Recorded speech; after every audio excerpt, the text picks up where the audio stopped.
All right, guys, welcome in to the OutSpoken SportsCast. This is episode 81.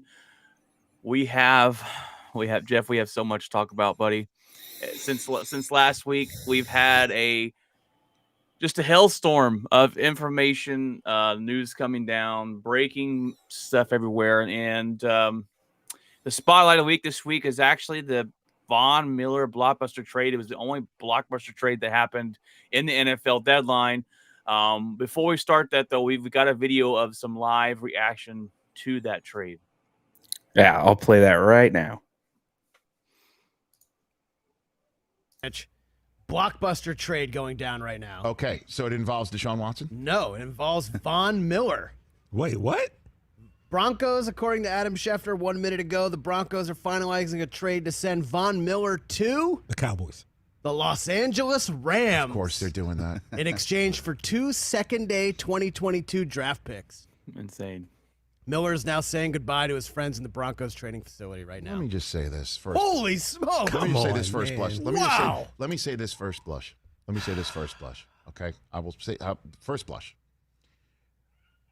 I've been around Les Snead. I know him. I'll just full disclosure. One of my favorite people on the planet, who I've known forever, because she was on the production side of things before getting on the air herself at ESPN as Kara Henderson. Mm-hmm.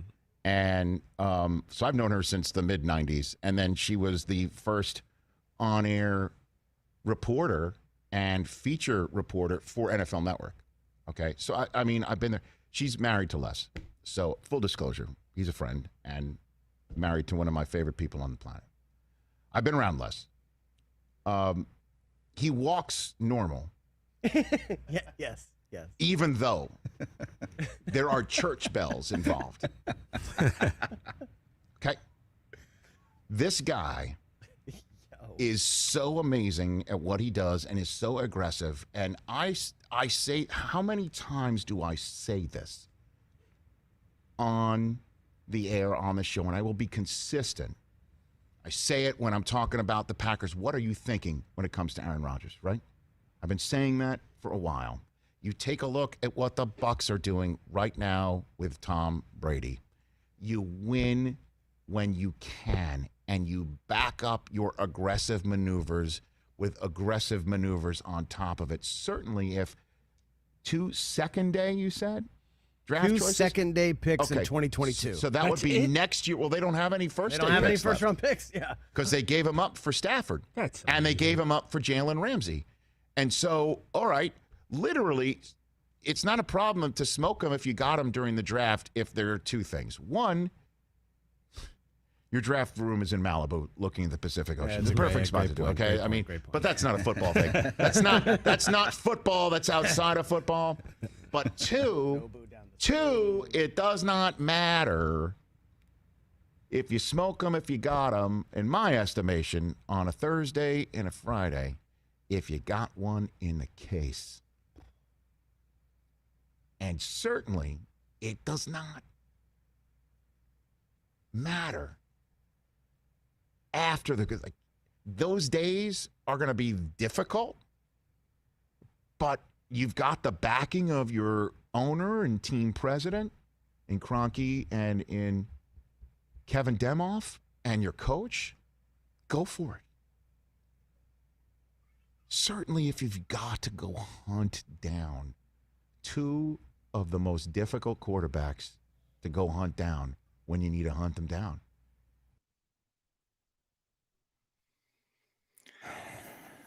So, all right. So it was really the only trade, really blockbuster trade that happened, right? And I was surprised, and I said, "Wow, I texted you right away, Jeff, since you're a Broncos fan." And kind of was like, man, they traded Von Miller away. Like you said there, Denver gets a second and third round pick for 2021. And then the Rams get Von Miller. Now, let's talk about the Denver side of this. Then we'll talk about the Rams side of this and go on from there. So, as you know, Von Miller is one of those guys that's after he retires, he's going to come back to Denver. He's going to be a Denver Bronco. he's that legendary there. Like when Brett Favre left Green Bay, we knew he was coming back. He's a Packers for life. So is Von Miller. They got back great quality for Von Miller. Second and third for Von Miller, who is okay. He's still good. He's getting up there in age. This is a half a season. They had Von Miller for half a season, and they're getting in a second and third for half this season, right? So, what are your thoughts, Jeff? I'm going to shoot it over to you since you're the Bronco fan here, and give me your thoughts about Von Miller leaving and playing for the Rams. It's like a bittersweet thing. I think everybody's been talking about this. I wouldn't even say people were talking about this last year. A lot of people in the fan base, and whether it's stuff I've listened to, stuff I've read, people have been saying, oh, he's leaving. He's, they're going to get rid of him because they need to go ahead and cash in now. Couldn't last year. The injury that he sustained is kind of what ruined that. If not, I do think it might have happened last year. It's very possible. And knowing that his contract was coming up, I don't think Denver was going to sign him back. I think that was going to be this weird back and forth. He wants to get more money.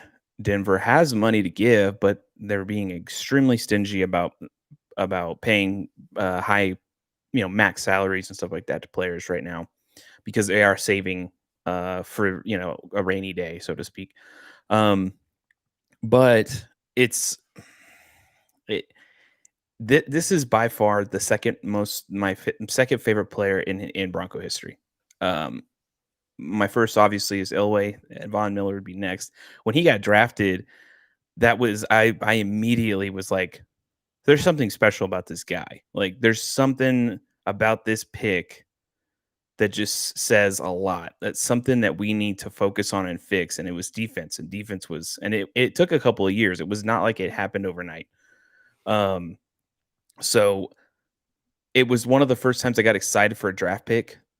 I tuned in. I was like, this is great. Like, I looked him up. I looked the stats up. I looked the highlight videos up. I looked all these things. And so it was just, he was a player that kept me engaged there for a while when it was kind of in a dark, the team was in a dark place. We weren't doing anything. Like, it was just a bad overall. It was bad before we obviously got Peyton. But so does it, as a fan of the team, is this like, what was my first reaction? My first reaction was, of course. I wasn't shocked, because if there wasn't any rumors about this, then I would have been in complete and utter shock. I would have been like, what are they doing? Like, this is supposed to be the guy that's controlling the defense. This is supposed to be the guy that's the captain of the defense. Like, that doesn't make sense. He doesn't want to leave. He doesn't want to go anywhere. He wants to be a Bronco for life. He kept saying that for years. So, in my mind, I'm going, well, like, but I've heard these rumblings for years now. And I'm like, I knew the trade deadline was coming up. I knew Denver needed to do something. I didn't know what they would do. We're not in the greatest position record-wise. We're 4-4, not good. Don't think, obviously, I don't know any fans who think we're going to Super Bowl this year. That would be absolutely delusional. If we even made the playoffs, it would be because Kansas City's horrible. Or Oakland just completely laid an egg. So it's just, if any of that happened, and that's a big if, I don't even know what that would do. Honestly, I don't think we're fully there yet, obviously. And this is a business move, and I get it. I think a lot of fans look at it like very, very emotionally reactive to it, kind of scratching their heads. But if you look at it from a business perspective, what will make this team better next year, the year after that, and the year after that, that's kind of what they're building towards. And I like what the general manager, Peyton, I like what he's doing. I like his strategy. He did the same thing in Minnesota.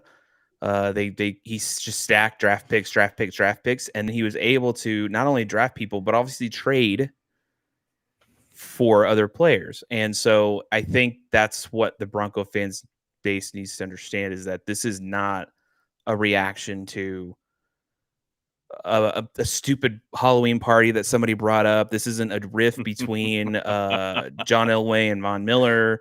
Miller has he's lost the locker room. None of that. Von Miller's been having those Halloween parties for years. I mean, you can ask who's the Mr. Irrelevant that we drafted, and he just like randomly walks into someone's house. Oh, let me bring this up real quick, because there was a stupid rumor about a Halloween party that we're like, oh, this is fake. But apparently it's not fake, because No.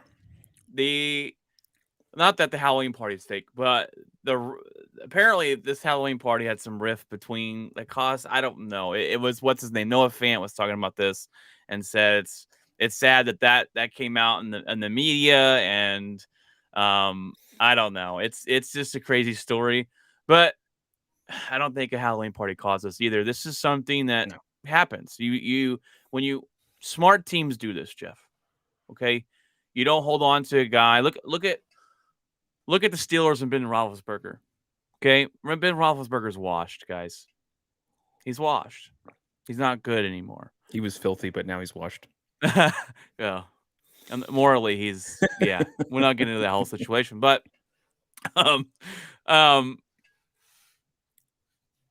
they held on to him because he's been that franchise guy, and they brought him back this year when they could have let him go and probably been a lot better this year, or started something for the future. Von Miller, they know he's probably going to want another contract. He's not going to play to his ability that you're used to, just about. He's not the old Von Miller. Let's go ahead and get something for him. And the Rams gave up a haul for this guy. Okay. Now, from the Rams' perspective, one more thing to add about Denver real quick. My first thought was, are they saving those draft picks for Aaron Rodgers? Are they saving these draft picks to go out and trade for a quarterback? That could be possible. So I think getting a second and third round pick next season for Von Miller was fantastic for them. In my opinion. And this is just, I mean, this is everybody.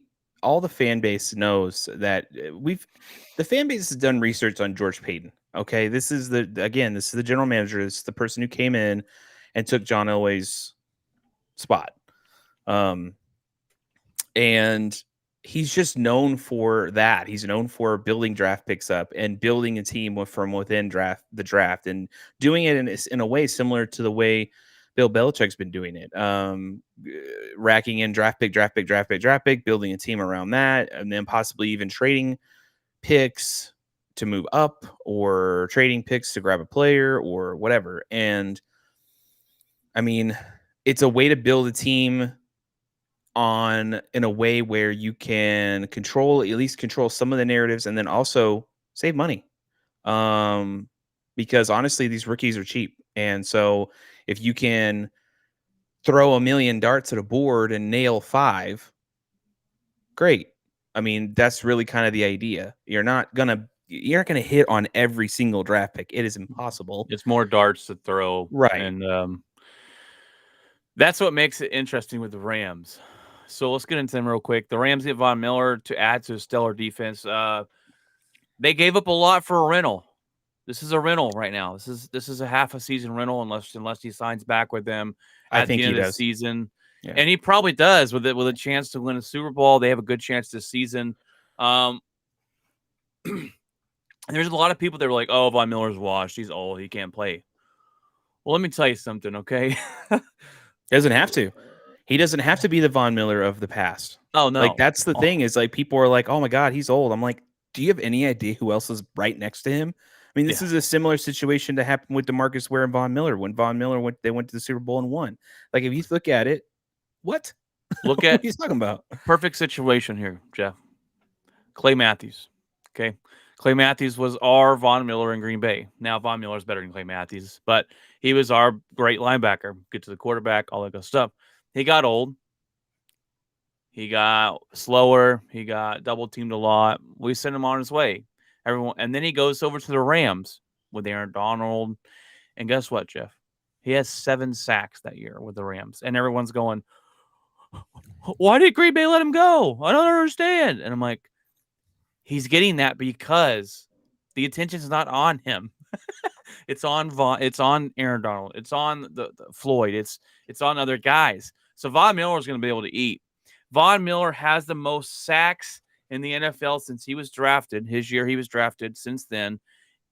And Aaron Donald has the most sacks since he was drafted in that amount of time. You got 2 of the best players that can get your quarterback. They already, Jeff, get to the quarterback at, I think, the best rate in the NFL this season. I'll say this much. If anybody remembers how dominant the Bronco defense was back in Super Bowl 50, how dominant they were throughout the season, and picked up Peyton Manning because Peyton Manning was just a shell of himself at that point. It didn't even matter. How did you win a Super Bowl without even throwing a touchdown? It's crazy. With all that being said, look how that defense was constructed. Look at the front of that pass rush. Look how that pass rush was built. Now look at the LA Rams. I'm telling you, this is a mirroring image of that defense. A mirroring image. The difference is now you got a quarterback who's not Peyton Manning that's kind of limping in, because he's hurt and he's trying to will his team to get to the Super Bowl and win a Super Bowl. And Matthew Stafford, who is in a better position age-wise, better position overall to bring this team offensively to the next level. The Rams, as much as I don't want them to win, because luckily we have 2 picks they have, great. But if they win, then they're high picks, but still they're picks. But this is the most dangerous team in the NFC, if not the NFL, by far. If we see what they do to Tennessee this Sunday, look out. Like this is insane. This is insane. Well, I mean, I'm not going to go off the Tennessee game because Tennessee's done. We'll get into that a little bit later. But I mean, how bad they beat them. If they beat them as bad as I think they might, I don't know any team who can stop this defense. Like, it's a scary. You're going to have to double, triple. I mean, how are you going to stack up? You're going to have to get the ball out of your hands very quickly. I mean, really quickly. Really quickly. We're talking the fastest anybody's done it. Like, it's like snap, throw. I mean, when we have a trade like this, I like to ask the question of who won this trade. And quite frankly, this is a win-win for both teams. It is. The Rams got better on defense, and the Broncos got great value for a rental. So, and this is a win now move for the Rams. And we're going to jump into them real quick because the Rams run their team like no one else does in the NFL. Okay. They haven't had a first round pick since 2016, and they use that on Jared Goff. And where's Jared Goff now? He's with the Lions. So they trade away first round picks to get Jalen Ramsey.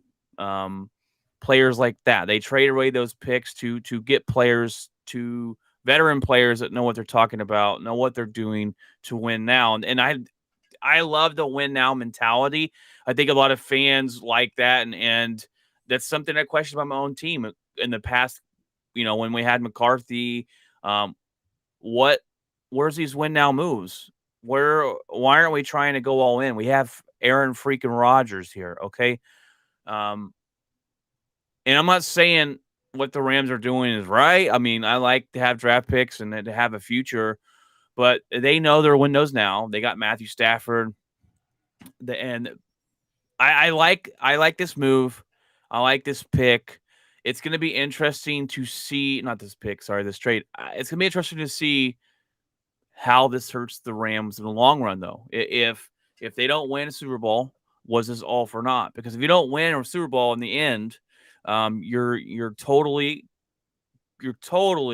just banking off your future. I mean, you're just taking away from that future.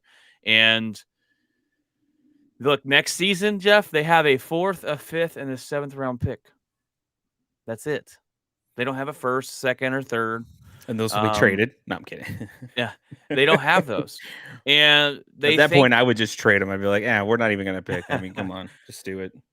And when you think about it from a head coaching point of view, it's genius.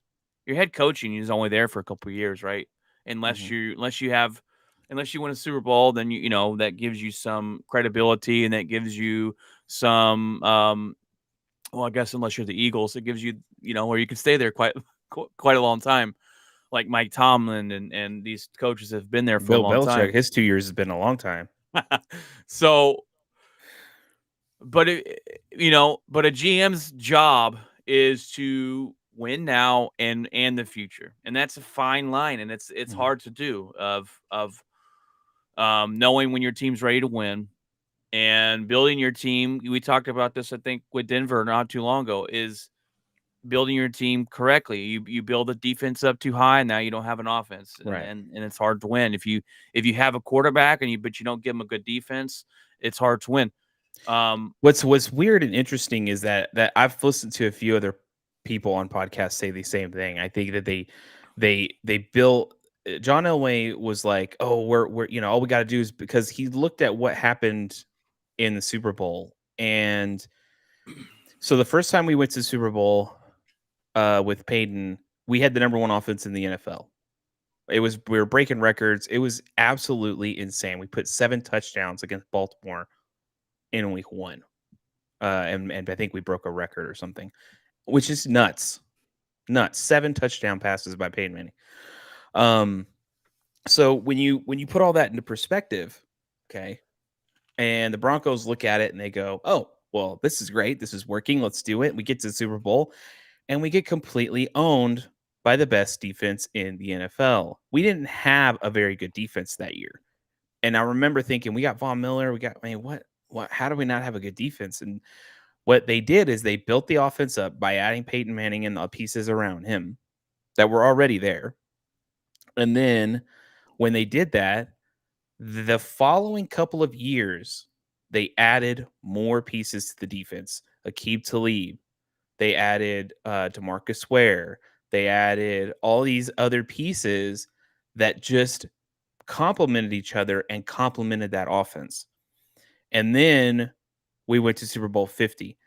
Peyton did not have a great second half of the season. He got injured. Then we had I can't remember the guy that replaced him for a couple of games. He actually won those games. But again, that defense really is what helped them win those games when Peyton was out. And Peyton didn't have to be. It was the threat of Peyton. That's what it is, guys. It's the threat. It was the threat of Peyton Manning. And in that Super Bowl, they thought, okay, even Peyton Manning at 70% can beat us. And now we got to worry about this defense. Like, this is nuts. And so I think what Elway thought was, oh, it was the defense. It was the defense that won the Super Bowl that year, but with the threat of Peyton Manning, with the defense on the other side going, at any moment, this dude can smoke us. And if we allow him to, that could be the end of the game, the way this defense is playing. And so I think with Elway, he tried to build the team like that, building on the defense, worry about the offense later.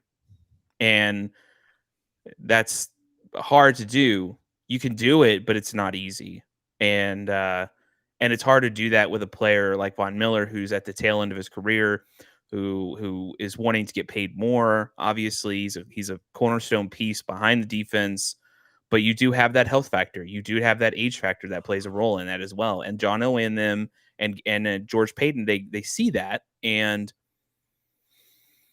it's like you got to figure out what you need to do to really fix this team. And obviously the John Elway way hasn't worked since the Super Bowl, since Peyton Manning retired.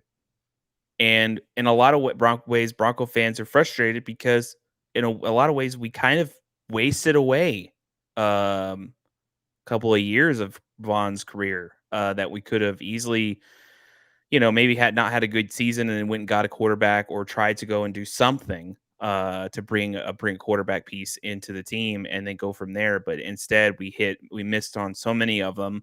We brought in a couple of free agents that didn't pan out.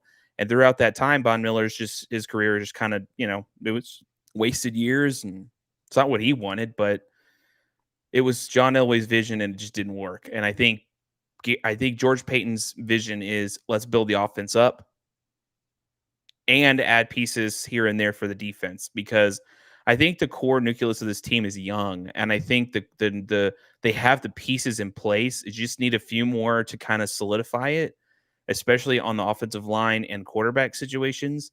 And then the defense, I think, is getting there. We do have awesome pieces that will replace Von Miller. Not to say that they're going to be better than Von Miller, but we do have quite a bit of pieces. And as long as Bradley Chubb is basically going to be the replacement of Von Miller, and as long as he's healthy and stays ready to go, which he was healthy last year. I think this year it's something happened in the offseason or in the preseason. But other than that, I think Bradley Chubb will be a good piece. Malik Reed's another one that's a huge thing. Shelby Harris is another one that's right there as well. And you add that with Patrick Surtain, second, and Justin Simmons, and there's a few more pieces that solidify this defense. We're not there yet, but we're not far off. That's the thing. And I think a lot of Bronco fans are like, blow it up. This is a rebuild. And I'm like, no, it is not. Are we rebuilding? You need a but we're not going to blow the team up because of Von Miller. Like, that doesn't make sense. Yeah, I wouldn't call it a rebuild. I would say it's just a revamp. You've got players there, like you said, on defense.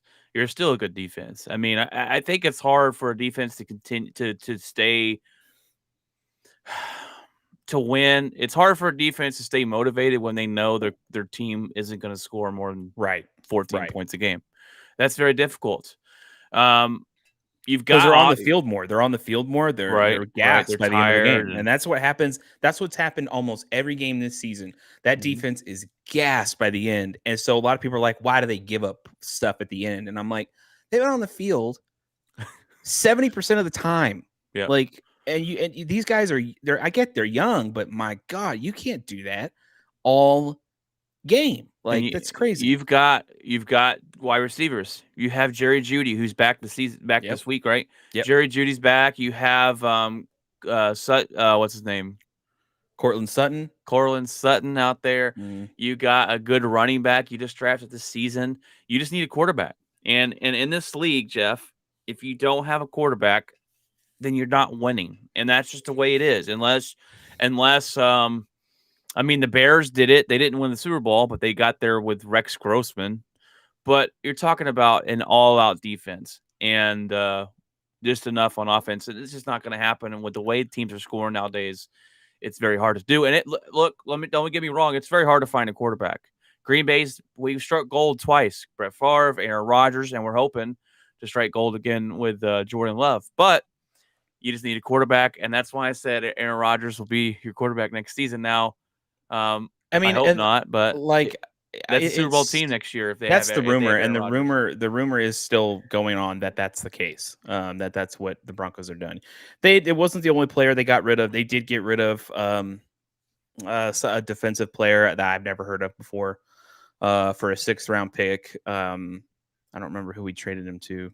Eagles or something. I don't remember. Anyway, so it wasn't just Von Miller, but I mean, Von Miller was obviously the mega one. But I believe, as much as it pains me to see Von Miller leave, he will come back. He will bring in the Ring of Fame. He will be, he will retire. The Broncos will retire his number. By far, if not the most iconic Bronco player ever outside of John Elway that I can't even think of. Nobody is to that level of Von Miller. Popularity wise, fan base love him. Nobody said a bad thing about him. He had the locker room. He had the The ownership loved him. The guy was charitable. He had stuff. He has a farm here. The dude was just by far, outside of Elway, the most iconic Bronco I've ever seen, and most people probably would say at that point. You maybe give a couple of players here and there, but that are around the John Elway era, but still, he's just an iconic player, marketable. I mean, the guy was just, it was an interesting player, and it sucks, and it's a horrible thing, but I believe in George Payton's methods. I like what I see from him. I like how he drafts, even though I do think, as much as everybody got frustrated that we didn't draft a quarterback, I would have, if we had passed on Patrick Surtain II, it would have been frustrating, because I think that was a huge problem last year. Cornerback was a real bad issue, and we just got a young, very talented cornerback. And that's going to be here forever. And if anything, he's going to be a very much like an Aqib Talib type person. Maybe not personality wise, but he's going to have that work ethic, that drive, that attitude on the field. And Right. I don't think he'll be a lot down corner in a couple of years. So, oh yeah, and and you're already starting to see it. So he's getting better each game, and I'm like, okay, I'm good with that, because ultimately, if George Payton is like, we're going to draft a quarterback, I'll pick, not Elway. My guys will pick. Then I'm glad with that. I'm okay with that. And then obviously, if he wants to go ahead and get rid of a couple of pieces to grab a franchise quarterback, I'm fine with that too. And I like his method. I like the method. It seems to work. Some of the draft picks he picked this year, amazing. Absolutely amazing. Devontae Williams is a sleeping giant. We just need an offensive line to help open up the holes for him. I can't even imagine how off the tackles and stuff that he does, and that yards after the tackle is just ridiculous. So that's one, and I like his method. Fans don't need to worry. Ultimately, I mean, oddly enough, Von Miller has a YouTube channel, and he was talking about at the end, he goes, well, don't say never on me not coming back. And I'm like, oh my God. I'm like, oh, so all the fans are like, what does that mean? It's like, I mean, hell, if he comes back after winning a couple of championships, he could come back next year. The Broncos got 2 picks, and they got him back for like probably nothing, dude. Because if he wins a championship, he's not going to ask for much. He could come back next season. All realistically, yeah, he could. I don't know if the Broncos. I don't know if the Rams would be dumb enough to not sign him to at least a couple of years, if not 3, just to kind of lock that in, because they did give up 2 picks. So that if they didn't do that and he did come back to Denver, then that organization, something's wrong. It would be become a bad move there. I would like to see, if y'all don't get Aaron Rodgers and you go to draft a quarterback, the problem this season is there's not a lot of great ones coming out. Like this last year, there was like 4 or 5, 6. You're like, okay, these guys can make it in the NFL. But there's a guy out of North Carolina named Sam Howell, and he looks to be pretty good. He's not a number 1 draft pick type of guy, but I think he's got a future in the NFL, and he can make those throws. And so I'm interested to see what y'all do. Like I said, if it works out, Aaron Rodgers goes this next year. Now, look, I'm a Packers fan. Don't get me wrong. I want Aaron Rodgers back. At some point, we will have to move on. And I've already told you guys, I believe he's gone into the season. Well, and that's the thing. That's the thing with Von Miller, is the writing was on the wall for years. And I'm like, okay, I'm coming to grips with it now, so that when it does happen, I'm not like, freaking out and not knowing what to do, because it's like, oh, well, great. Where are we going? What is this franchise? Where are we headed to? But if Aaron Rodgers goes there, that's one team I could root for next season to win, because I want to see him get more rings, and they got a good team. So, and honestly, they did. And I know a lot of fans get frustrated, but they did right by Vaughn. I mean, like, look where he went. Yeah. It's not like he got traded, because I know that George Payton said there were 2 other teams, one of which is Dallas. Dallas called, and another one probably was, I don't know, maybe the Raiders. Raiders probably. We would have never traded him there. We traded Brett Favre to the Jets. So, you did better than what we did when we kicked out our legend.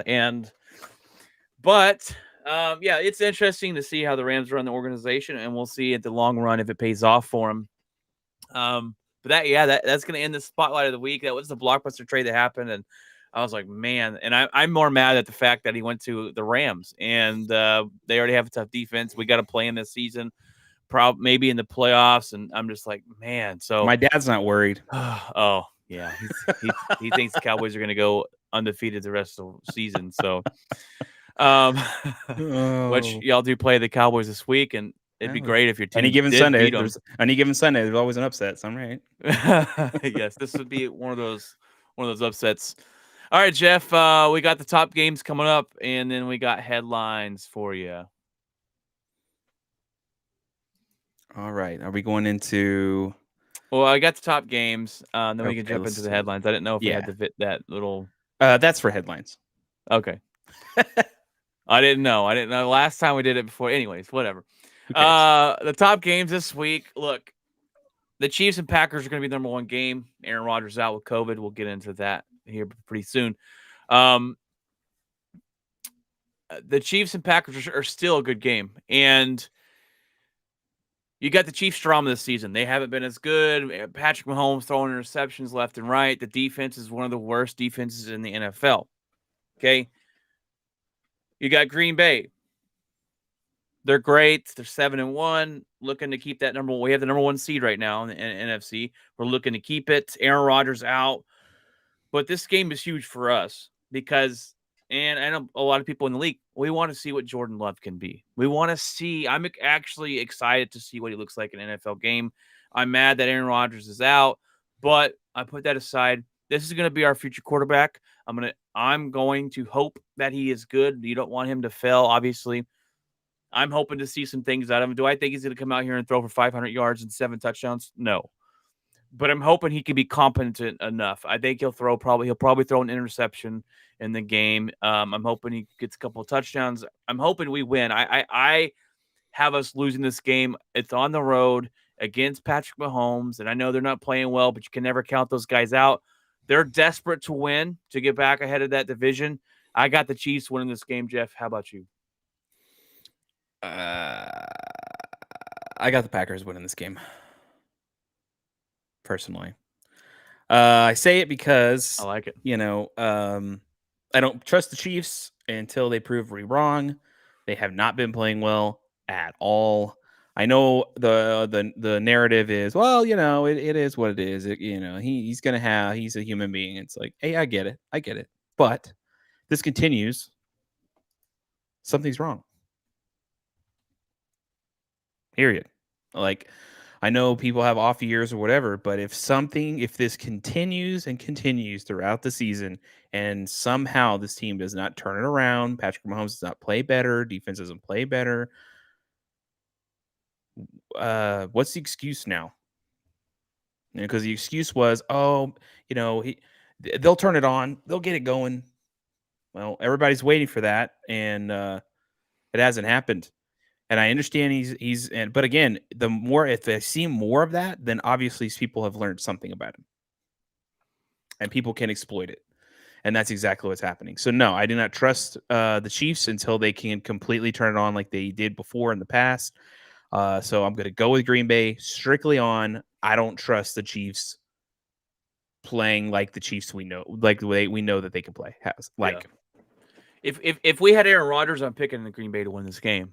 We don't, and I think that's going to be a big thing for us. Now we do have Devontae Adams back. We have Bakhtiari back. We have our starting wide receivers. So we're going to be able to see what Jordan Love can do with our starting cast. And that's the only reason I'm choosing the Chiefs is I don't know. But like I said, the Kansas City Chiefs are going to come out desperate. We've got to be able to put pressure on Patrick Mahomes and keep those big plays from happening with Tyreek Hill in the background, in the back or on the deep down the field there. But, we also have Alexander's out, our shutdown corner. We also have a lot of injuries on this defense, but we'll see what happens. We've been playing really well in the defense despite those injuries. But Our next game, Jeff, was the Browns and Bengals. Both last week kind of lost their edge. The Bengals lost to the Jets. That was a bad loss. The Browns lost to the Steelers. And there's been some Brown drama going on. We'll get into that in a little bit too. But I think the Bengals win this one. I think they can jump back on course here. Joe Burrow is way better than Baker Mayfield. I've got the Bengals winning this one, getting back on track. I think the Browns are going to have some issues, Jeff, on figuring out if Baker Mayfield's that guy for them, because I don't think he is. And I think this is where we might see the Browns. Look, I had high hopes for them this season. I projected them to win their division. They're 4-4. They're not. They are not doing good. And this team's too talented enough, especially on the defensive side of the ball. And they have two great running backs, and they had Odell, but he's gone. I think it's where the Browns kind of falter off and kind of go into just a losing streak and then I think Baker Mayfield's out. I don't think they're going to sign him, but anyways, I who do you agree. think's going to win this game? I agree. I do think Bengals will win this game. OBJ is out, obviously, going somewhere else. They did cut him, which is nuts. Not that it's nuts that they cut him. Well, it's nuts that they cut him. Too far into it. That's a headline. But besides the point, I just think that the Browns, there's something going on. It sucks because you thought the way they played last year that they were back on track to do something special, and it doesn't seem like that's going to happen. I think Joe Burrow is starting to kind of become his own, come into his own at this point now with the Bengals, and they're starting to kind of gel together. I think that's why we're starting to see them kind of take off. So I will say continue with that trend, and I will go with the Bengals on this one to take out the Browns. And Baker Mayfield, it's prove everyone wrong. Let's if the Browns win, I'll be very surprised. And if the Browns win because Baker goes off, then then the teams, I wouldn't necessarily get rid of them. So, but yeah, if I was betting, I'd go with the Bengals.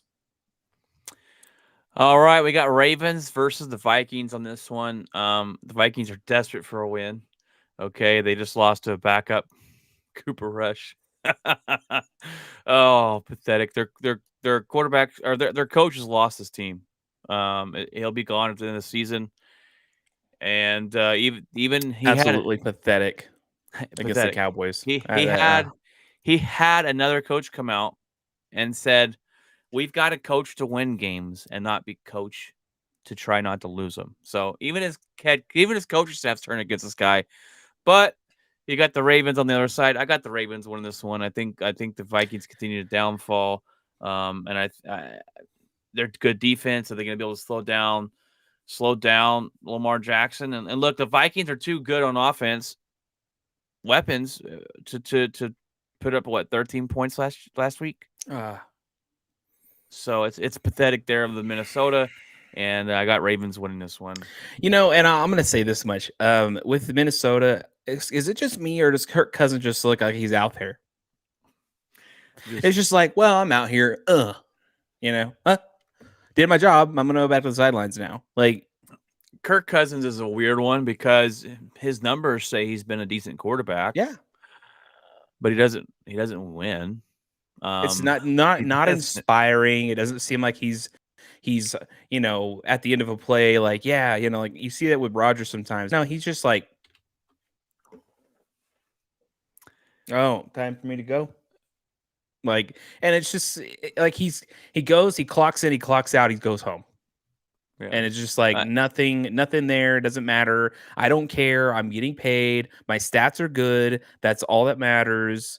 We're not going to Super Bowl. Who cares? I think the head coach is gone from Minnesota next year, and I think I believe, I'm not mistaken, Kirk Cousins' contract's up, and I think he probably goes too. Yep. Who you got winning, Jeff? I got the Ravens winning this one.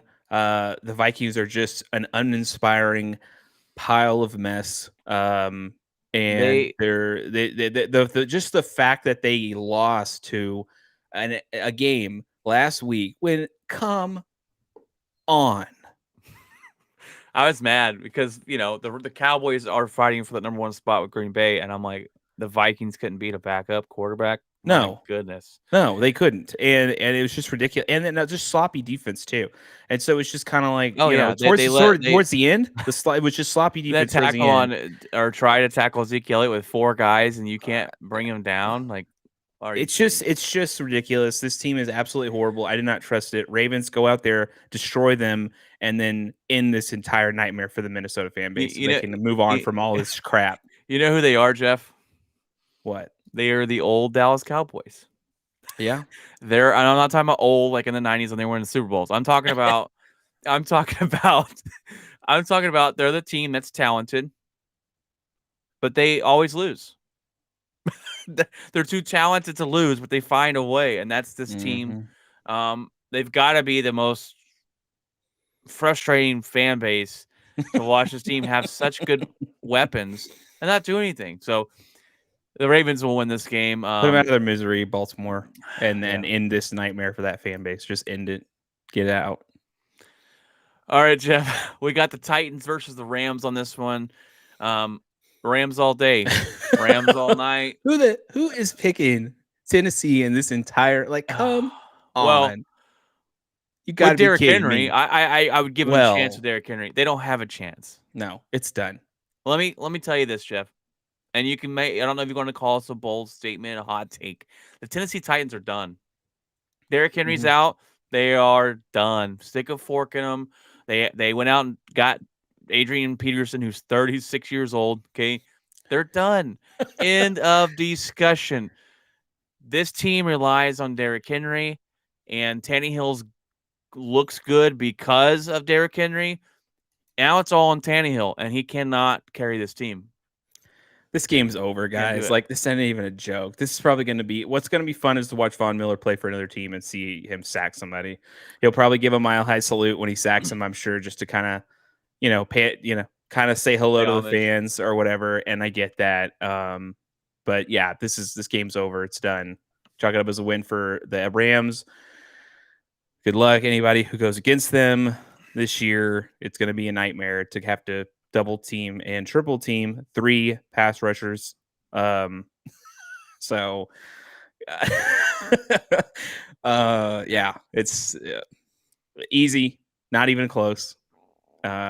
Tennessee, go home. It's done. It's time to pack the bags and go back and to go to the drawing board for the offseason. You might as well just do it now. There's this funny TikTok video. Speaking of TikTok, guys, we are on TikTok at the OutSpoken SportsCast. I pitch you out my predictions every week on Thursdays. I'll put a couple different things. I did one on. We had so much news this week, Jeff. I did one on the Gary Patterson out in TCU, how they did him dirty. But there's this guy on there who's funny as heck with football, and I forget his name, but he brings in like Mike Vrabel. He calls up Mike Vrabel, and Mike Vrabel walks in. He's like, "What's up?" And he's like the NFL therapist. He plays the NFL therapist, and he's like, "You want the bad news, the worst news, or the horrible news?" And he's like, "Man, I got to select from that." He's like, "Yeah." He's like, "What's the bad news?" Bad news is you play the Rams this week. And he's like, "Oh, Vrabel's like, oh, we play hard teams all the time." The worst news, or it was the horrible news. He's like, the horrible news. He goes, the horrible news is your family just got in a car wreck. And he's like, oh, that sucks, but are they gonna be okay? And he's like, what's the worst news? And he's like, the worst news is Derrick Henry's out for the rest of the season. And he's like, I'd rather get hit by a bus or whatever. It's pretty funny. Oh man. Anyways, sorry that reminded me of that. All right, Jeff, let's jump into the headlines this week. Usually we give you 5, but we got about 8 for you because there's so much information. All right, headlines of the week.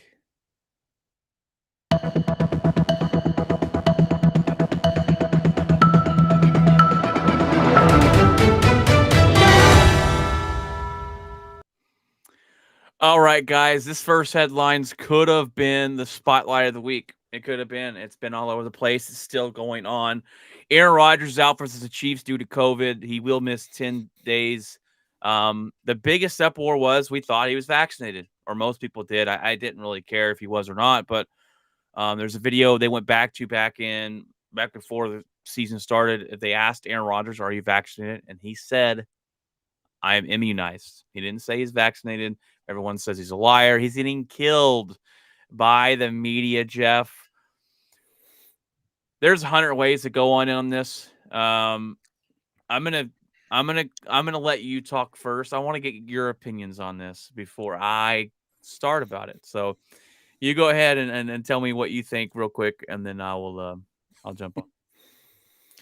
Oh, it's tough because it's like, okay, I get why they want people to be safe on the field. You're playing with a bunch of people with very physical and very contact heavy sport, so on and so forth.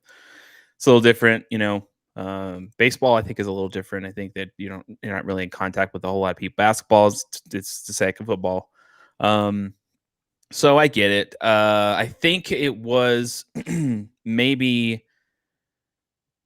he looked at it like I've been told that I am asymptomatic, and he's like, I don't, even if I did get it, I wouldn't be sick. It's just a slippery slope because I mean, you have the NFL that has their protocol, and that's their protocol now, and whatever. But on top of that, if something was said and it wasn't true, and I get that Tom Brady, the same thing happened with him, or something like that. It was something similar to that. Like when we found out that he was at a park. He was supposed to be on lockdown, right, and he had it or something, didn't he? Or did he not have it? No, he didn't have it. It was just that he was breaking protocols Okay. on, So, yeah. So it just like it's hard to really understand what went on here. Really, it's kind of like I don't understand. Did he lie? Did he tell the NFL that he was good to go? Did he tell the Packers he was good to go? And then come to find out he wasn't good to go? See, that's not the story at all. Okay. And that's what they lead you to believe. Okay. Here's the story, Jeff. All right. They asked if he's vaccinated, he said he was immunized. And the reason he did that is because he does a podcast show with Pat McAfee every Tuesday. And this Tuesday, he answered questions on, obviously, this big ordeal. Now, he listens to the Joe Rogan podcast, and he did some alternate. He didn't get vaccinated, but he did some alternate things to boost his immune system. Because what do you do when you get an infection or whatever? You want a good, healthy immune system, right? So he did that. He fought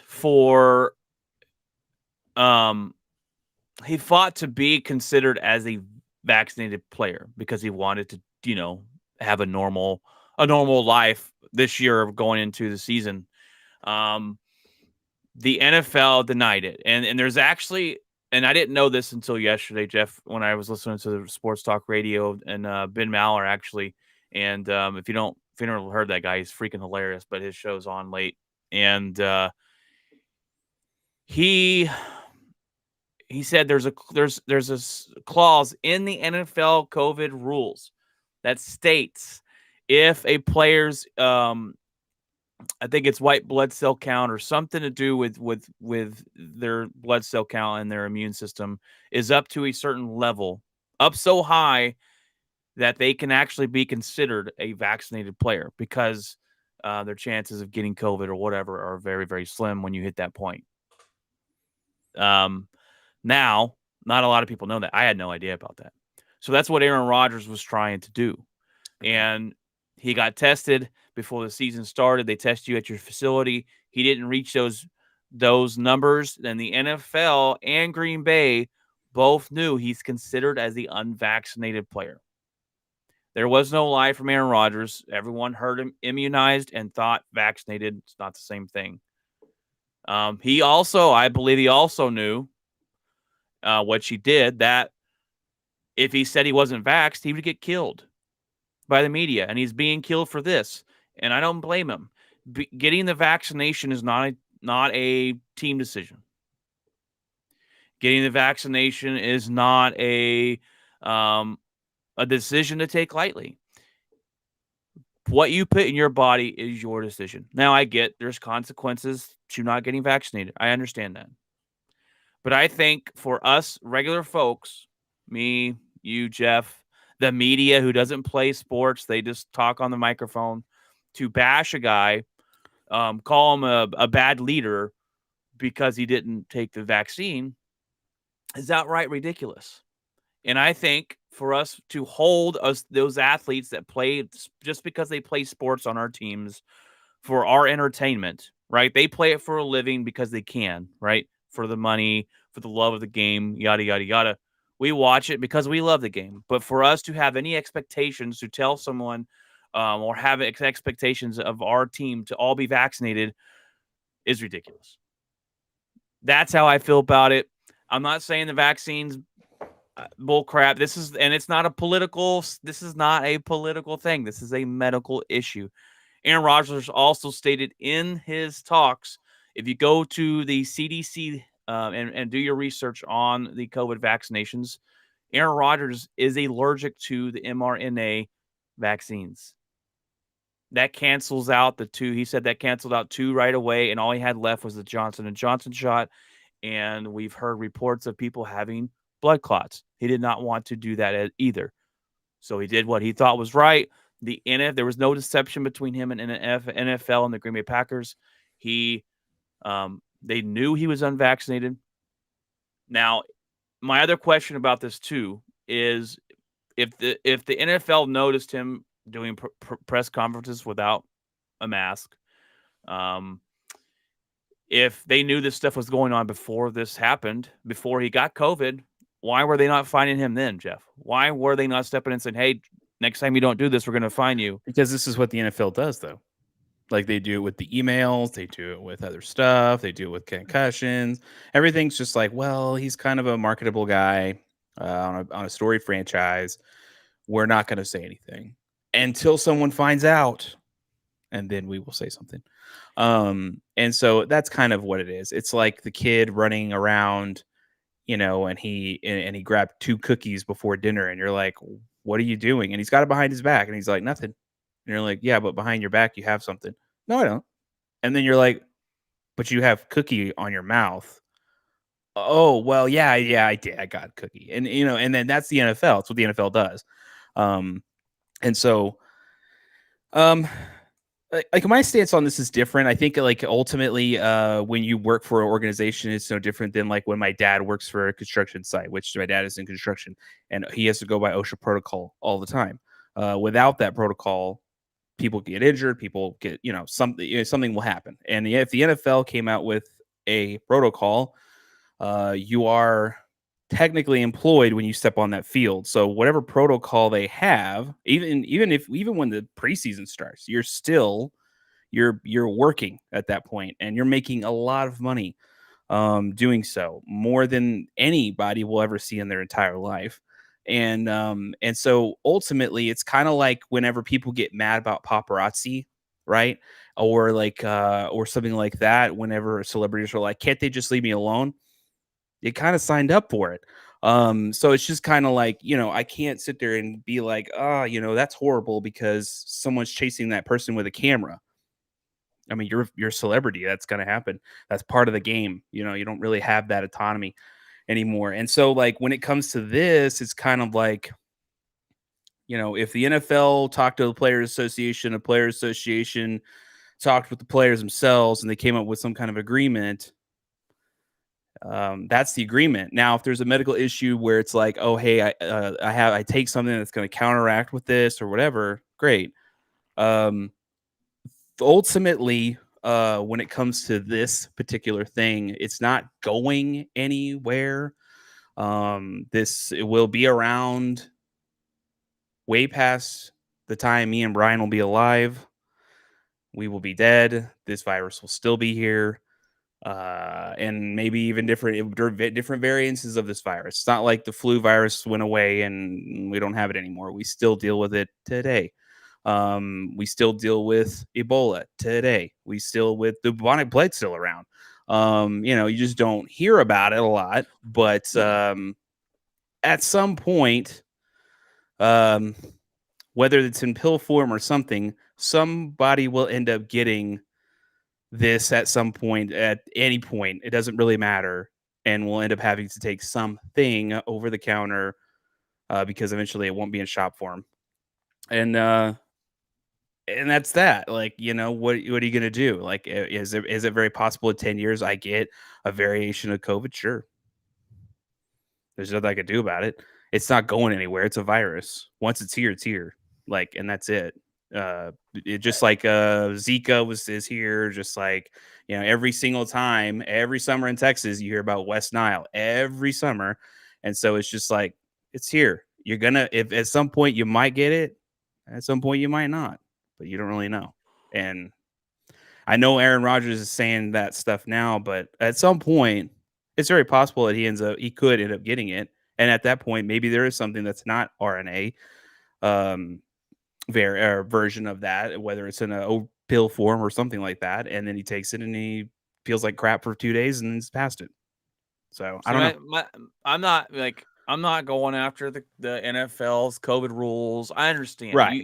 You sign up for a job, right? And they have rules. And if you don't want to follow those rules, well, then you find a different job. Right. Mine is just the armchair GMs, we like to call them, who are such an uproar. I'm like, it's his decision.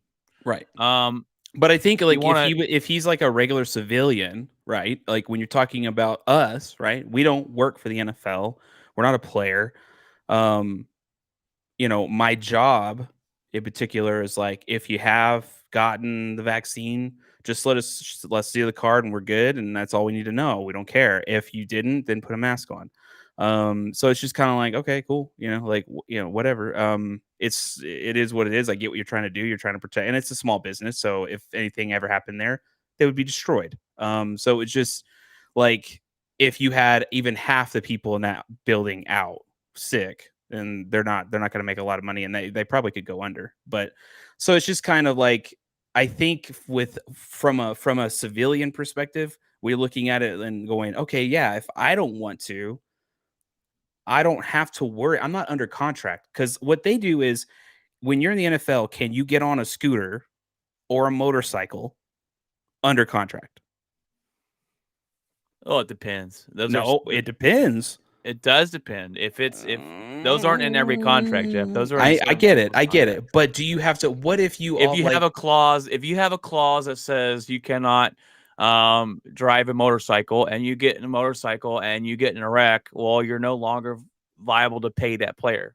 It's not in all their contracts. I know where you're going with it, though. So imagine that, and it's like, I get it, but when these guys are in season, whether they're at home or not, I think there's some accountability for them to know that I get it, that I'm home. I get it that there's no game on right now, and maybe we're in a bye week, but I still got to play next week.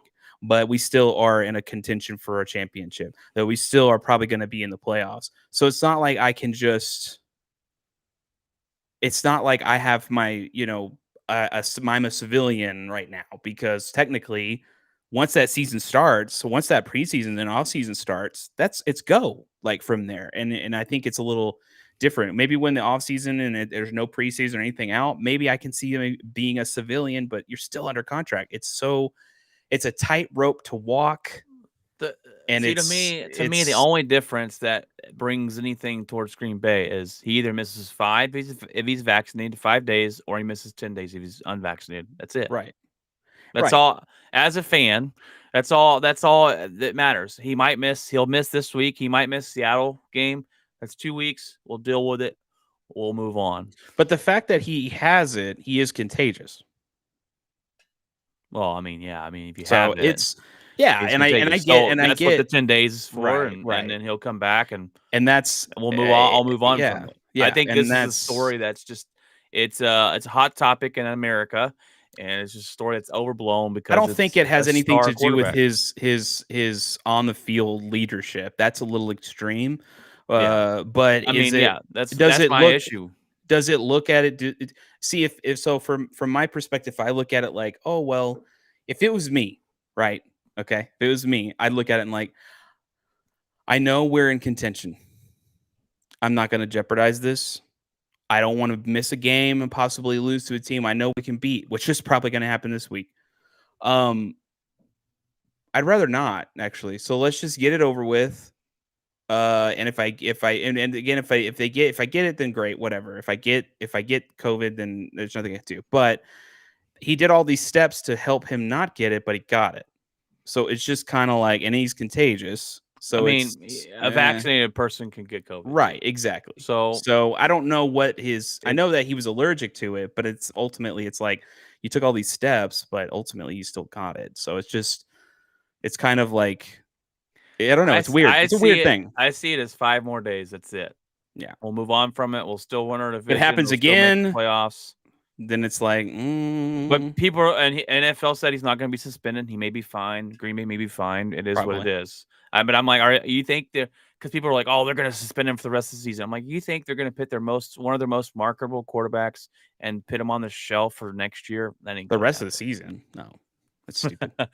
All right, Jeff. We'll jump into the next conversation here. Odell Beckham was sent home for practice a couple days in a row after his father, the day before the deadline, his father released a video of his quarterback not throwing him the football.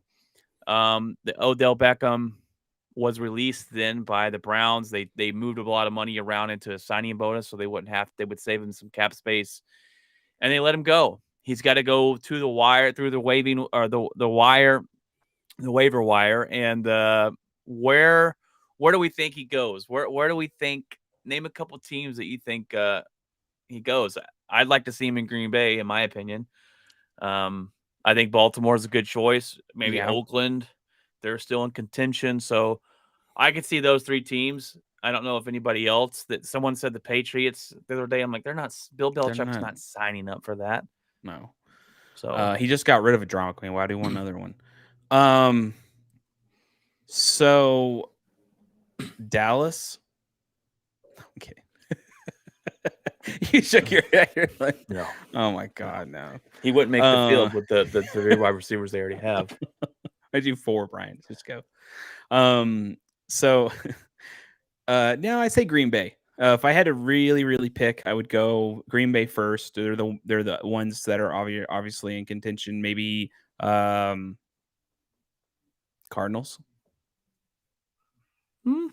Because the Cardinals could see what the Rams did, and we're like, I see. Like, let's add some star power a little bit to this offense that's already good, and go from there. I could see that happening possibly with the Cardinals. I could see Green Bay, and I could obviously see Oakland. Maybe Baltimore. I just don't know. I think with Baltimore, you have to have some form of familiarity with when it comes to the quarterback and his wide receivers. And I think that throwing a piece in there, Aaron Rodgers could adapt to anybody. I think Kyle Murray probably could adapt to anybody. But I look, and then even with Oakland, I think Carr could. But I think when it comes to oh my gosh, what's the quarterback's name for the Ravens? It's like Lamar Jackson. Lamar Jackson. When it comes to Lamar Jackson, I think Lamar Jackson needs to have like rapport already, familiarity already, and I think adding a new wide receiver that maybe timing and all that kind of stuff. I don't know, but it seems like Lamar Jackson, when you start adding pieces, especially in the middle of a season like that, I think it would throw him off. He seems like he likes familiar stuff and repetition, and we already got the game plan going and all that kind of stuff. And when you change it up, it seems like he doesn't like that. It seems like he's not a player that likes that. I can see, well, speaking of wide receivers and the Raiders, Jeff, this leads us right into the next storyline, the next headline, as the Raiders lost their star wide receiver, Henry Ruggs. Unfortunately for this lady, Tina Tintor sorry if I butchered that last name, was the poor unfortunate woman who died after being struck by Henry Ruggs. Tina was only 23 years old. She had her dog in her car, and she was at, I believe, a stoplight.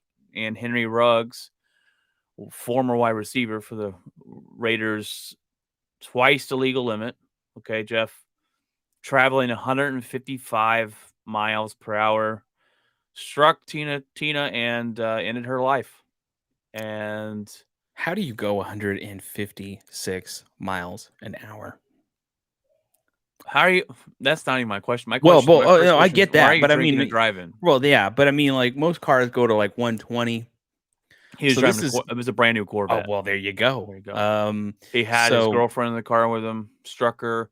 The lady, I'm hoping she went instantly because the car busted in flames. It's a sad story. I'm not here to talk about Henry Ruggs. I don't care. He'll face his prison time. He's facing more prison time because he had a loaded gun in the car in Nevada. That adds more to his sentence. He ruined, whatever. I don't care about him. The story here is the poor woman who lost her soul. Our condolences go out to her and her family. Just a sad situation. the NFL, and I don't know if people know this or not. The NFL they give every single player, a card. Whether you are a rookie or veteran, doesn't matter. You're part of the NFL organization. You get this card when you get drafted or when you get signed to a team, and the card has numbers on them, a number on there. You can call that number at any point. They will pay for someone to pick you up and bring you home if you're drinking too much. How hard is this to understand? This is ridiculous. This is insane. This is absolutely and 100% pathetic that he didn't do that, or that even the people that were around him, because you knew he wasn't by himself. Exactly. So there's you knew video that, of him at Top Golf before see, getting and this in the is vehicle. okay. This is my thing, and I get this. I get people don't want to step involved, but this is what frustrates me about this entire situation. And it happened. This is not the first time. Okay, so I'm going to tell you a little bit of a story. When I lived on 7th Street in Fort Worth, okay, I would notice every Thursday through Saturday. Okay, every Thursday through Saturday, every night, 2 a.m. Bars would let open. People would be scattering all over the streets on 7th Street and close to downtown. Fort Worth, by the way, okay, would be fighting each other. I'd see people stumbling up the stairs, going to their car, stumbling, and then not know where their car was. Like they'd walk and they'd stand, and then they'd look, and then they'd kind of topple, right? A little bit, like kind of wobble. And then they're like, oh, yeah. And then they go up the stairs, and they're taking stairs, by the way. They decide not to take the elevator. So not only are they intoxicated taking stairs on concrete, by the way, but they're trying to get to their car, right? And what do I see with that? Businesses allow these people to drive home. You're at Top Golf, right? Is there not a person who is offering drinks, bartending? Nobody sits there and looks at that and goes, he's had a little too much. And you notice he's trying to leave and go, hey, guys, hey, we cannot allow you to leave. We're going to call you an Uber. Can you call anybody to come pick you up? And if they decide, call the cops before it gets to that point. If they're arguing with you, call the cops. The cops will handle it. Worst case scenario, they throw them in a freaking tank for 24 hours and sober up and go home. Like, no one died, no one got hurt or whatever. I do not understand this. I have seen people drunk drive, get in their car with cops on 7th Street ignoring it. And I'm like, you have 10 people you could have arrested right up there. 10. And it just go. It's insane. It's insane. I've seen it too much. In this world, this happens all the time. And the only reason we know about this is because it's Henry Ruggs. this is something for a regular human being, let alone a athlete or a movie star, whatever, is inexcusable. It's just inexcusable. There is no reason. I've never drank and drive in my life ever. I will not do it. You put your. I've lost um, people I've known from this. Um, I've that's sad. It's such a sad situation when that happens, and there's no excuse for it. We have Uber, we have all these platforms where you as a citizen can call and get picked up.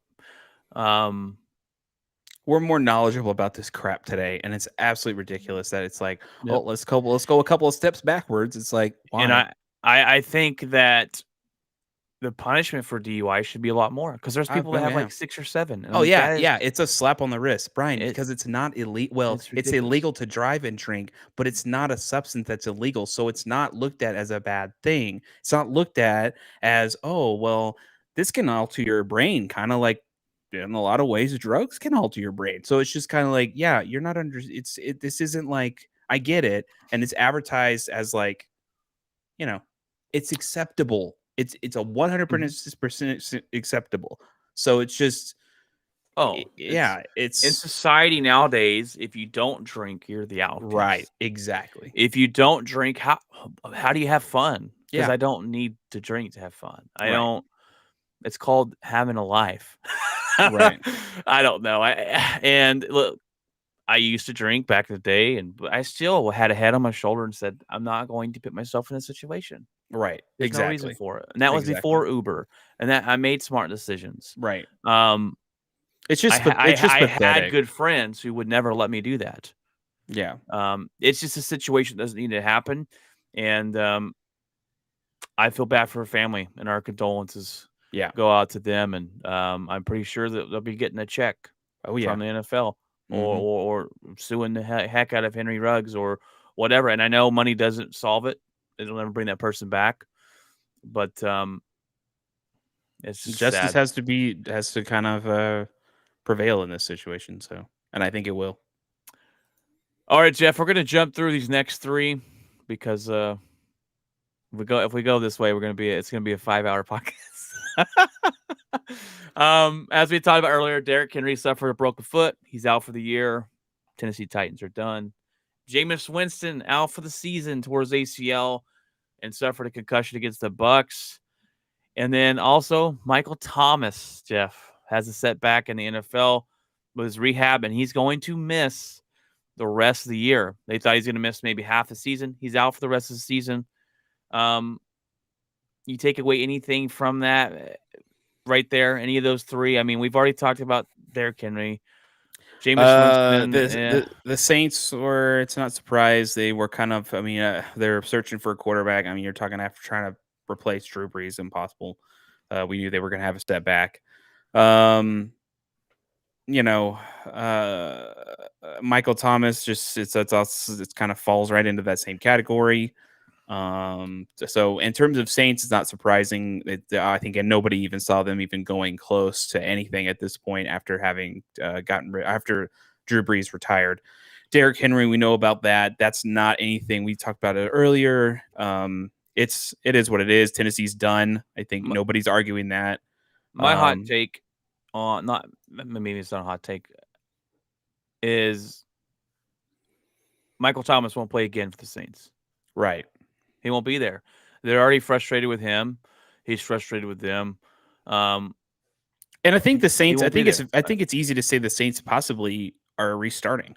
I mean, you kind of have to when you replace a legend quarterback like that. And so might as well just start, chiseling away at some of the fat that you don't really want on the team anymore. You might as well start tanking. Right. And it's just go ahead and do that now and pull the Band-Aid off. And eventually it'll heal up and you'll be in a good position again. So they're in that limbo. And what I mean by that is they got a good head coach, right? They got a good defense. The defense is pretty dang good to where they're not going to lose games that they might lose without it. They have a great running back in Alvin Kamara. They had a wide receiver who was fantastic. They're missing a quarterback. They're kind of in that limbo year where they're still too good enough to say that they're going to lose every single game. They just beat the Bucs, right? It's like, how did you just beat the Bucs? Well, they got a good defense. They're good enough to where it's, unless they just deplete their whole team, it's going to be hard to rebuild. Will Sean Payton stay there for a rebuild? Is it time for him to move on? I don't know where they go from here. Who's their quarterback? Is it Jameis Winston next season? Is it Taysom Hill, who they paid a hefty amount of money, or who? So it's a big question. They kind of remind me of the Denver Broncos. The defense is good. They don't have a quarterback. Where are they at? Why is it they're not bad enough to have the number 1 pick to get that star quarterback, or they're not good enough to win their division. They kind of remind me of that situation. They're in the worst spot in football you could be, and that's being average. You want to be really good, or you want to be really bad so you can build your team. Being in the middle is never where you want to be. Well, get used to it, Brian, because the Green Bay's about to be in that same spot. Hey, they will not tank, Brian. The Packers will not tank. The franchise will never say, "Hey, we're rebuilding. Let's lose everything." Like, they're not going to do that. Here's why you don't do that. You lose your fan base. At that point, so if you say, "Hey, guess what? We're blowing it up, guys. We are 100% rebuild." Guess what? The fan base is going to be like, "Well, I'm not going to fucking tune in. I'm not going to tune in. I'm not going to watch it. I'm not going to go to the games. Why? Who cares? Who cares?" And that's it. And it's like, you don't want to say that. That's just a bad word. No one ever comes out and says, well, they might say they won't say tank. They won't say tank, but they will say, "Hey, we're in a rebuild, guys." And now, I think as far as fans, I think it depends on how much you love the game, right? Right. I love football. I'm going to watch my team no matter what. Right. And Baseball, I would too. The Rangers, that team's hard to watch. See? You see what I mean? They've been rebuilding through 5 years. It's hard to watch. So that's what I mean. You can't. It's hard to do that and keep the fan base excited. So I think the thing is if you just, even if you're okay, you still have that notion of, "Hey guys, we're a couple pieces away. Like, let's just calm down, don't freak out, whatever." Who knows? Green Bay or Aaron Rodgers may go to New Orleans. We never know. That could be. There was talk about Deshaun Watson being an option for them, but it's weird. The Saints, I think, are a good franchise. They're run by a good coach. I don't think they're gonna be mediocre or bad for a long time. I think they're gonna be mediocre or bad right now. But you give Sean Payton some draft picks, and then I think he can build this team back up. So I don't think his abilities is as a coach is bad, and I don't think he doesn't know. I think he's a great coach. So I think ultimately, I think New Orleans is going to be a good franchise again in not so long of a time. I think in a short window, they'll be back to being in the playoffs, being a tough team to go against, not being a place you want to go play in because the fans are rabid. They're a good franchise. I'm not worried. All right, Jeff, there's some bad news in that division, though, for the Atlanta Falcons. The star wide receiver Calvin Ridley is stepping away from the NFL. Ridley claims mental health is the reason and no set return date for him when he'll be back on the field. Is he going to miss the rest of the season? I have no idea. That's bad news for that fan base. This team's bad in general. But the wide receiver, that's their star wide receiver. He's the best one they got, and he says his mental health's not where it needs to be to play right now. What are you going to do? Yeah, I mean, this is going on in sports now with the mental health stuff, and which is fine. Yeah, don't get me wrong. I'm not saying that's a bad thing. If his mental health's not where it needs to be, it's not where it needs to be, and you need to take that time to get it right. And ultimately, that's thinking team first, in my opinion. In my personal opinion, you're thinking like, "Hey, look, I'm going to let you guys down if I'm on the field because I'm not there." Right. He's not there. Yeah. So rather than taking up a roster spot for a guy who could easily come up and do something special, I'd rather just take this time, leave, come right back, and be back into the mix to where I can be effective on the field and for my team, and I think not a hindrance to my team. I think this would be a bigger issue if the Atlanta Falcons were number one in the division and they were fighting for that. Yeah. It'd be a huge story. This is kind of one that was on the back burner. I think Atlanta has more issues than just him. So oh yeah, definitely defense. The quarterback.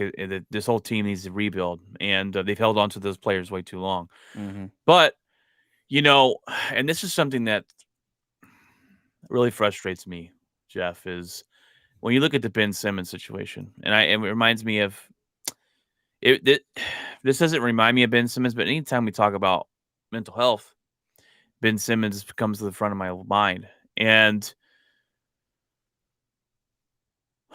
when someone claims mental health, we take that serious, right? Mm-hmm. That is something we've seen continue to come in sports. Players are speaking out against it now, and kudos for them. That takes a very strong person to stand up there and tell them that they've got depression, they have anxiety, they deal with these situations just like normal people, everyday things. But I honestly, truly think Ben Simmons is, and I know it's taboo, but I honestly think Ben Simmons is hiding and just using that because he doesn't want to play for Philadelphia. I think a lot of people feel that way with the way this offseason's gone, and that's the annoying part. Because when you want people to take this seriously as mental health, and you have gymnastics player, what's her name? What's the gymnastics lady? Simone Biles. Simone Biles, thank you. Not compete because of mental healthness. And you have Calvin Ridley say, "Hey guys, I'm not mentally right. I need to go get my mental health back." And you got that. You want people to take you seriously. And when people like Ben Simmons, and I may be wrong on Ben Simmons, I don't know what your take is on it or how you feel about it, but when they seem to be using it as a joke or a way to not play for a team because they don't want to, then that's when it becomes a mockery, and that's when it becomes a joke. And I think mental health is a very important thing, and that goes not only for athletes, that goes for everybody. And I think we all go through depression in our lives, or we go through different things. My wife has anxiety. I've never had anxiety. Like, I get anxious about some things, but I don't have anxiety where it's crippling. So those are in everyone's lives, and mental health is a very serious issue. And we as a society now are accepting that, right? We're accepting the mental health, and we're opening up and talking about it more, and it's become more of a platform where people can come out and talk about those things and stand by each other and support each other. Instead of like what a couple generations ago or whatever, you come out and say you got mental health issues, you were looked at as, especially at sports, you were looked at as soft and weak and looked down upon because of that. Now we've come out as a society where it's not. We all go through these problems. And I think it takes a strong person, Calvin Ridley. I think it takes a strong person to sit here and say, "I'm not ready, guys. I'm sorry." It takes a strong person to come out and talk about those things and admit you have some issues mentally, whether it be depression or whatever you're dealing with. That takes courage. It takes strength. I'm sure his Atlanta Falcons teammates are standing up for him and saying, "No, take your time. Come back when you're ready." And to have people out there who to kind of hide behind that is really frustrating for those that do really have those issues and struggle with those things. But and I may be wrong. Ben Simmons might get diagnosed with something, and I'll come on here and I'll eat my crow and I'll tell you my bad and I'll apologize. But I just wanted to that always makes me think of Ben Simmons and his whole situation is still going on there, and he's been cleared to play by Philadelphia, and they're still they're going back to finding him money and everything. So that's a situation there. But anyways, going forward, do you have any feelings towards the Ben Simmons situation? Am I totally off on that, or seems a little suspect? So I don't, I look at it like, I don't know. Like if it's true, then we'll know. If it's not, then it's shame on him. Because people do have to go through things like that all the time. But I don't want people to assume because there's one bad apple in the mix that anytime someone says anything like that, it's completely false, because that would be disservice to the other people that go through it, millions and millions of people that go through it every day. So it's the same. It's the same thing with the sexual assault. Yeah. You have these, you have some women that, or I've never heard a man's case where they said sexual assault and some of them are wrong. men. I mean, some of them, yes. No, I'm not. It's just that you have some Penn people. State. Yeah. Oh yeah. Well. Yeah. That's a whole other thing there. But and when you have stories where they're fake, it makes us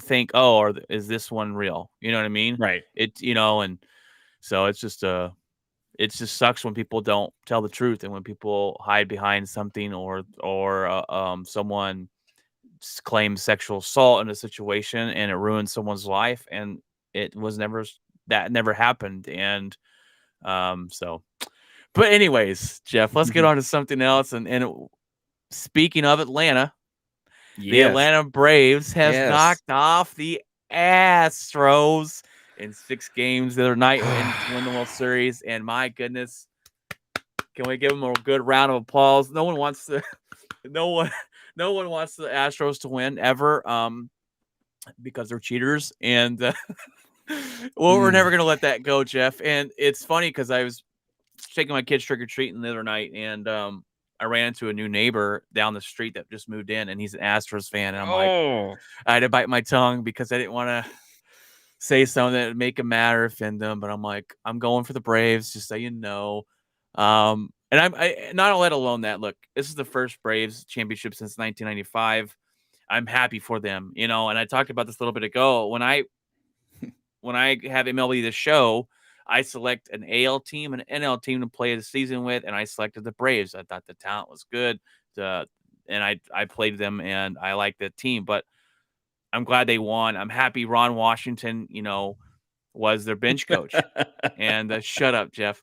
So Ron Washington was our head coach when we failed twice in the World Series here and with the Texas Rangers, and I'm happy he finally got his. He is the most successful Texas Ranger coach in the history of the Texas Rangers. We just didn't get the job done in the championship. Shut up, Jeff. But I'm glad for him to finally win one. And just congratulations to the Atlanta Braves. I think it's fantastic to see this team, Jeff. They came in with the least amount of wins in the playoffs. No one was considering this team. They took down the Giants. Not the Giants. Well, they took down the giant of the Dodgers, who won 106 games. We projected that the Dodgers and Astros would go to the World Series. We were wrong, thank gosh. I always think it's great to see. They're still projecting that. Yeah, next season, yeah. Yeah. Right. I think it's great to see different championships, different teams win championships. It makes it interesting, and that's in every sport. So kudos to them.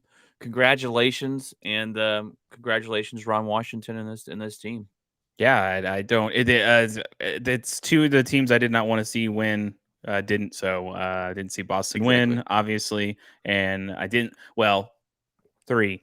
I didn't see Boston win. I didn't see Tampa Bay win. I didn't see Houston win, and I'm good.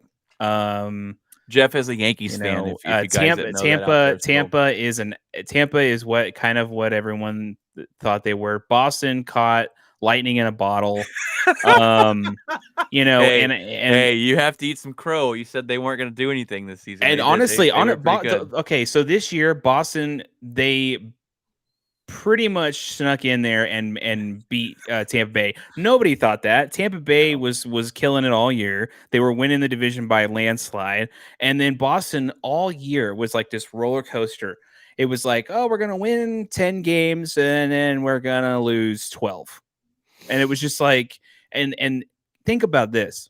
This is how crazy the American League is. The Yankees went in there and swept Boston twice towards the end of the season. Not only that, we swept Houston. You know, so that's kind of the American League in a nutshell. Flip a coin, it could have been anybody. Well, that's It why could have been anybody. That's why you play to get in the playoffs, right? Just Right. give us a chance. And Right. you know, I think There it's wasn't such a clear cut. There wasn't a clear cut with the American League. I think Tampa was the only one. A lot of people really thought Tampa would actually go to the World Series because of the talent that they have on the team. But it was like Tampa ran into a buzzsaw, got in their own way, tripped over their feet, fell and skid. And then Boston was like, hey, we're on a winning streak. And it's just kind of like, then they did that and they ran into Houston. And then it was just kind of like, and then Houston has something to prove, you know, because it was like, we don't cheat, you know, and so, you know, who knows? Maybe they were still cheating. You know, so you'll never know. and with baseball won't talk about it. So, you know, ultimately it's great for Atlanta. Atlanta went into a buzzsaw back in the 90s. That was the New York Yankees. They could never get past them. No, they had. I mean, I grew up watching Greg Maddux and that pitching staff that the Braves had. They should have had a couple rings. Yeah, but it is what it is now. You know, and that's what when we talk about being a realistic fan, and that's what I pride myself in being. Because there's a lot of fan bases that aren't. But you know that each team goal is to win your division, right? Win our division. Mm-hmm. You win your division, you get into the dance. And Yeah. when you get into the dance, if you have any opportunity. Right. Green Bay, we made the last time we won a championship, we were a wild card team. Mm-hmm. Giants have won from the wild card position. The Atlanta Braves just won with only winning 85 games this year. Right. They came in, no one gave them a chance. It's getting into the dance. And a lot of times I look at it going back to being a real fan. If my team made a playoffs and your team didn't, then you can shut up. Right. You know, you want to talk trash, you know, or my team making it to the Cowboy NFC, fans. The Green Bay Packers make it to the NFC Championship game 2 years in a row and get made fun of for losing. Well, where did your team end up? So, that's where I want to go with that one because we get made fun of, but I'm like, at least we made it there. We had a chance to go to the Super Bowl. We had a chance. Well, we were in the playoffs. And my thing is, anytime Cowboy fans want to laugh, talk trash, my father does it to me all the time. I roll my eyes because there's nothing anyone can say. Well, nothing. I'm not calling out a specific fan base. I know, but I'm calling out a specific fan base because that's typically who it is. Your dad is horrible at that, Jeff. I mean, jeez. So that's typily what I hear in terms of fan bases that like to talk trash a lot and never back anything up. You know, nothing. I mean, I'm a Yankee fan, and if Boston Red Sox fans talk trash to me, I would probably be like, you know what, you're right. You've won like 2 championships in the last 6 years. I'm not going to argue with that. Right. What if the Cowboy fans? I don't want to hear it. I just don't. Sorry. All right, Jeff. We told you guys this is going to be a long episode. We had a lot of stuff, and we went in through 3 of our headlines together with injured players.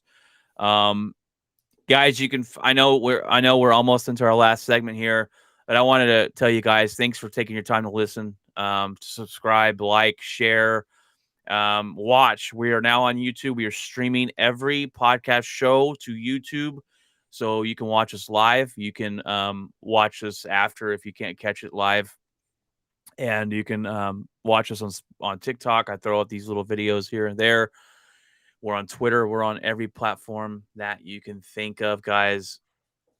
Come come listen, come follow. And for those that already do, I appreciate appreciate your feedback. We're getting more followers on TikTok by the day. We're just trying to grow the show, guys. So thank you for that, Jeff. What's in your locker this week, brother? This week, I got some real cool news. So I did I think I was talking about this about months and months ago. I did this project for this guy for a production studio in Canada, and he actually, I had been kind of trying to get a hold of him because I hadn't heard where that project went. And so it was just kind of like, well, what is this?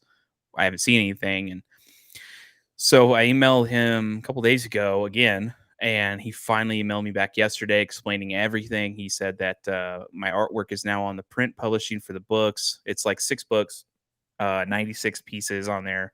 I had to recreate them, and then they're digital as well. And he accredited me on the upcoming TV show that they're working on as well. So Do you have that? I mean, can you screen share it real quick? no, I don't have it on my computer. Okay. But anyway, it's fine. It's just it's pretty cool. It's on an IMDb crediting, so it's very possible that maybe I even get a credit when the show is out and they actually do roll credits. So there's a few of us on there. Me, a graphic designer, another lady who did the cover artwork for the books, and the logo, and the guy who created the logo. And so yeah, it's just super cool, huge thing for me and for what I do and my abilities to kind of create digital art and everything. So it's That's it's awesome, just man. yeah. Congratulations. That's freaking sweet. I saw that you posted the other day. I was like, that is flipping awesome. Yeah, and he's also, we're supposed to be meeting with him in the next couple of weeks to so he can go over my wife. She wrote a script on one of her books a long time ago, so he wanted to kind of give his feedback on that as well, and that's pretty cool. So we'll have a Zoom meeting with him a few weeks, and then kind of go over that. So she's excited about that too, and just getting an actual perspective of somebody in an industry that is of importance. I mean, he's a writer of that show that I've been credited on, and he's also a co-producer. So and he's a 100% cool guy. He's on my LinkedIn contact, so I'm connected with him on there, and I can email that guy at any point, ask him anything, and he'll tell me. So it's a really cool thing to have a contact like that, especially such a prominent studio that is working on a bunch of really cool stuff. So, but yeah, outside of that, Von Miller stuff, listening to people's reactions to it, listening to the news, a lot of heartfelt responses, a lot of heartfelt things from Bronco community, and on top of the fact that the organization itself continue to iterate he's a Bronco for life. So which is funny. He's not technically, but he is. I think he wanted to finish his career here, and I do see that happening, whether it's a 1-day contract or retiring of the number itself, but he will be forever, and he will more than likely stay in the Denver community and continue to help the franchise in whatever way, shape, or form, just like Peyton Manning does. Peyton Manning lives here, and he goes and helps the organization out and goes to the practice field and talks to players and gives them pointers and stuff like that. So I think the Broncos, if they had something like that, him and Von Miller both helping the franchise in some way, that's amazing. Then I've been playing more MLB The Show. Played some Call of Duty yesterday, which was cool. I linked up with Brian's account, so I got to get the Call of Duty, and I have not tried Far Cry.